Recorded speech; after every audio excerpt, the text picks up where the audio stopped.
जगन्नाथ आमर जगन्नाथ मंदिर जित दिन है आमर बड़ापा हुल्लास विश्वाल जी कि आम जगन्नाथ मंदिर फास्ट रु राजा भाव कार्य कर पचार बुझा से केते वर्ष है राजा कम कर भगवान कौन से सेवा कर बड़ा ना कौन कह उल्लास विश्वाल आपण केते वर्ष है राजा है मंदिर में जगन्नाथ आरंभ है राजा अच्छी आज 15-17 वर्ष शुणिपे मो बड़ा कहते कि आप 15-17 वर्ष है आम बड़ा राजा है माने जी कि जगन्नाथ अतुट माने गोटे सेवा करने आम गले भी आम अतुट हम ना आमर जगन्नाथ मंदिर रथटी केते दिन आरंभ है कम से 15 वर्ष है रथ यात्रा भी आरंभ है बाबा माता मेने अपार करुणारू ठाकुर जगन्नाथ ये जगन्नाथ आविर्भाव होती जगन्नाथ सब कार्यक्रम भी ठीक ठाक चलती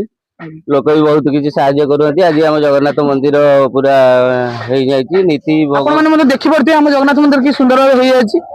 बर्तमान आम पचार बुझा कि आम जगन्नाथ मंदिर करियर प्रथम माने मूलदुआ किए बड़ा कहे प्रथम मूलदुआ हूँ आमर बाबा और माता माता जी रतनी और बाबा हूँ तो आमर बाबन बेहरा जगह फागा देइछंती सब भगवान सब दान करदेला भाई भी किसी अतुट हम ना से भगवान सब दान कर जीवन भी दवाई से राजी अच्छा बर्तमान आपण मानक माने निहाती अनुरोध करी 16 तारिख दिन निश्चिंत अस्तर नुआगढ़ निश्चिंत आसी पहुंचतु एवं रथ विड़ा कार्यक्रम निश्चिंत भाग नि रोची जय जगन्नाथ।